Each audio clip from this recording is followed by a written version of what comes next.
بسم اللہ الرحمن الرحیم۔ السلام علیکم معزز ناظرین۔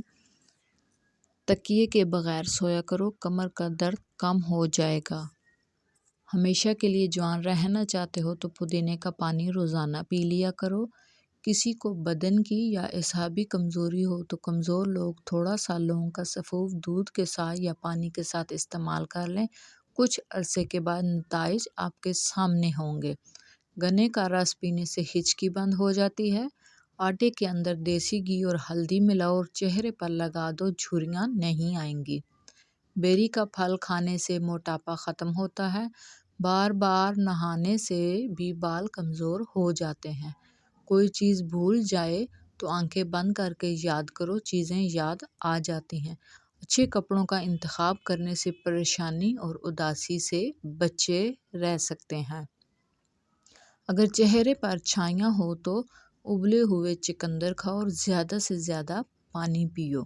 السر کے زخم دور کرنے کے لیے کھجور کھا لیں۔ گردے کے مریضوں کو کیلا استعمال کرنے سے بچنا چاہیے۔ رات کے وقت ہریڑ کا مربع 2 عدد کھا لو، جوڑوں کے درد سے نجات مل جائے گی۔ گرم دودھ پینے کے بعد پانی استعمال کرنے سے کھانسی کی بیماری ہو سکتی ہے۔ اگر کھانے کے فوری بعد آپ کو نیند آنے لگتی ہے تو آپ کو ذہنی طور پر سکون کی ضرورت ہے۔ پیٹ میں درد رہتا ہے تو نہار منہ دہی کھا لو۔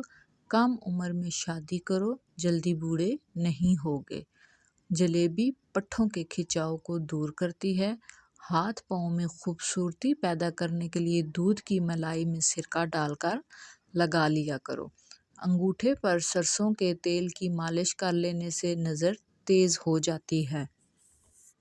چہرے پر سنبل کے پتوں کا رس لگا لیا کرو، دانے نہیں نکلیں گے۔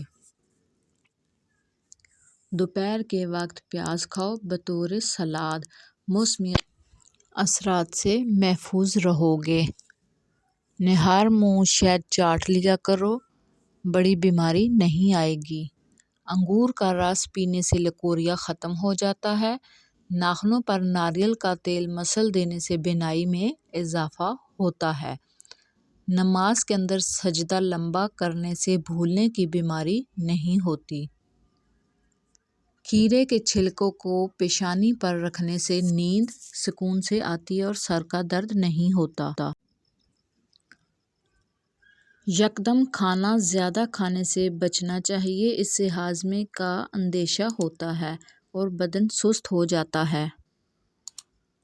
جو عورتیں بلا وجہ چیختی چلاتی ہیں ان کے چہرے کی رونق جلدی ختم ہو جاتی ہے۔